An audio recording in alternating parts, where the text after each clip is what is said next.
Giving is a blessing. First of all, thank you, Kuya for your availability. Yan. Giving is a blessing. Yan ang sabi ng Bible na may malalim na meaning. Sabi nga sa Acts 20:35, it is better to give than to receive. Napakasarap pakinggan, no? Kapag yung kabaligtaran. Yung hindi tayo nagbibigay, pero tayo yung nabibigyan.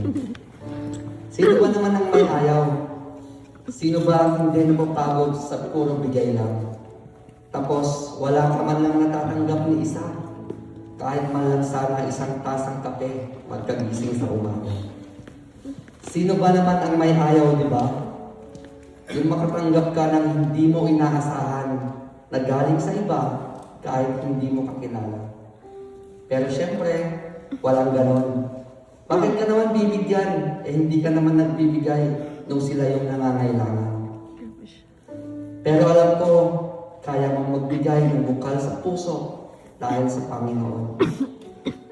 Hindi lang dahil kailangan nila ng tulong, kundi dahil meron kang mabuting puso at mapagbigay na puso. Mula nang nakilala at tinanggap mo sa iyong buhay ang ating Panginoon at tagapagligtas na si Hesus Kristo. Saludo ako sa iyo. Saludo ako sa puso mong mapagbigay. At balang araw, maririnig mo ang mga salitang galing sa Diyos. Anak, nakita ko ang bawat tahimik mong sakripisyo. Bawat luha na itinago mo. Bawat bigay na walang kapalit. Bawat tulong na hindi ka pinipilit. Bawat kabutihang ginawa mo kahit wala kang natanggap pabalik. Minsan, akala natin talo tayo sa pagbibigay.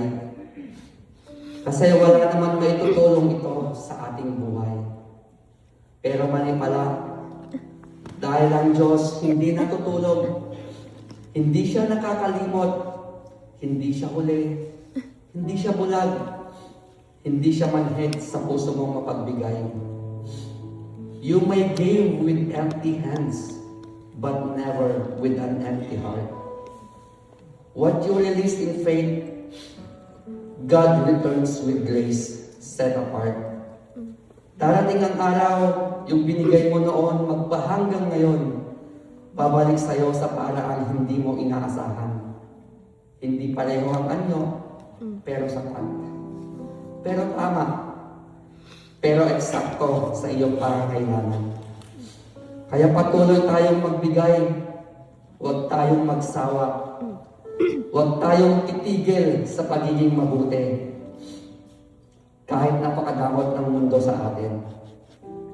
Because when we give and trust His way, we never truly lose.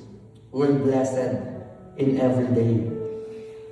Giving may empty our hands today, but God will fill our life in every way.